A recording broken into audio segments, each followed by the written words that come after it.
Good evening friends, welcome back to our channel হাইড্রিম পূর্ণের ঝুমা। তো বন্ধুরা, তোমরা সকলে কেমন আছো? আশা করছি ভালোই আছো, আর আমিও ভালো আছি। তো আজকের ব্লগটা হচ্ছে বাড়িতে হরিনাম সংকীর্তন, সেই উপলক্ষে তোমাদের সাথে ব্লগটা শেয়ার করা। তো দেখতেই পাচ্ছ বন্ধুরা, ভালোই নৃত্য করছে, তার সাথে আমরাও খুব নৃত্য করছি। তো ভীষণ পরিমাণে মজা হয়েছে। আগের দিনের কিছুটা ভিডিও তোমাদের সাথে শেয়ার করলাম, ও এটা হচ্ছে তার পরের দিনের ভিডিও। তো এরা নগর ভ্রমণে বেরিয়েছিল গৌরনীতায়।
বন্ধুরা, গৌরনীতাই তো এলো ঘরে।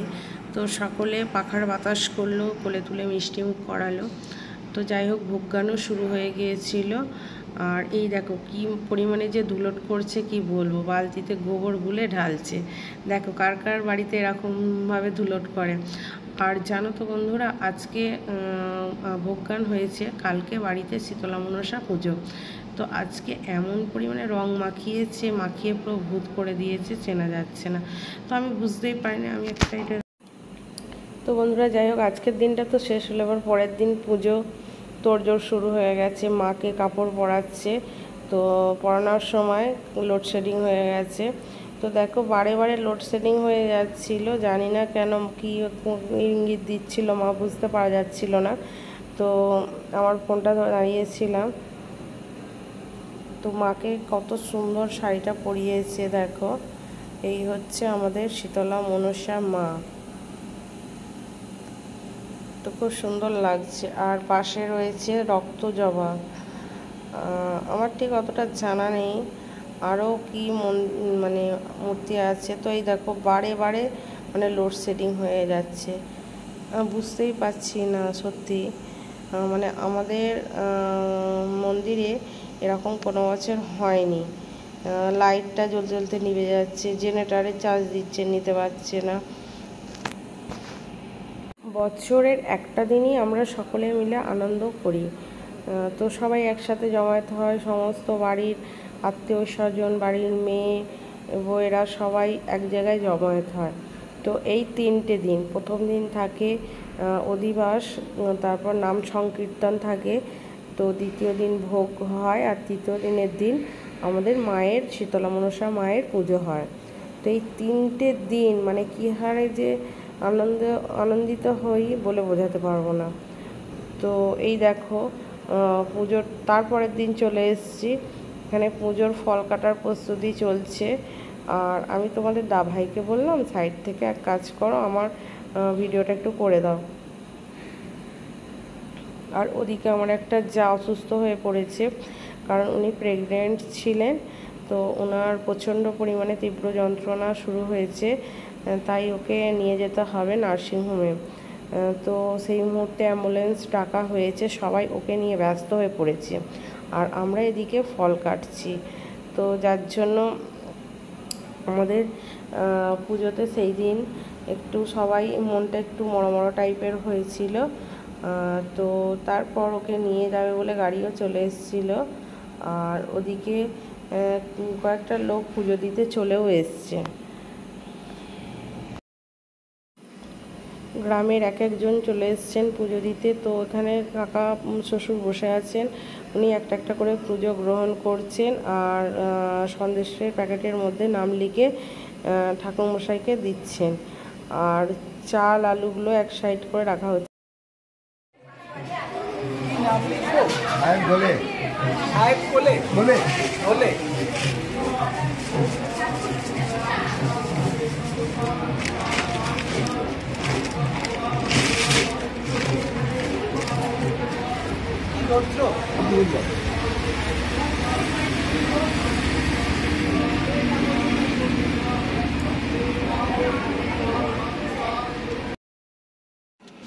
আমাকে এদিকে নৈবেদ্য করতে দিয়েছে, তাই আমি পাশে বসে আছি। সব রকম ফল কাটা হলে তারপর আমি নৈবেদ্যটা বানাবো, কারণ 64 রকমের নৈবেদ্য বানাতে হবে।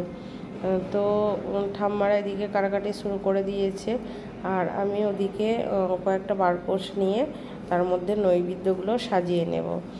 তো এখন ফাঁকার টাইমে আমি পুজোটা দিয়ে নেব, কারণ ভিড় হয়ে গেলে দেওয়ার অসুবিধা হবে। তো তাই তাড়াতাড়ি করে নৈবেদ্য সাজিয়ে আমি এখন চলে যাব পুজোর মণ্ডপে।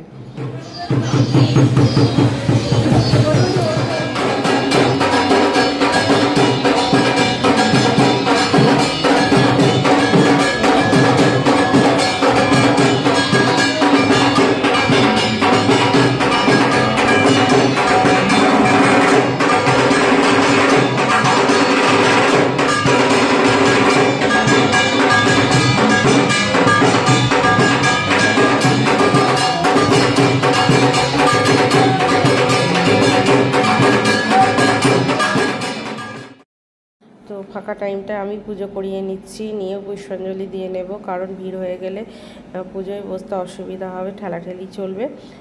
তাই আমি ফাঁকায় পুজো করিয়ে নিচ্ছি। তো ইনি হলেন আমাদের গুরু ব্রাহ্মণ।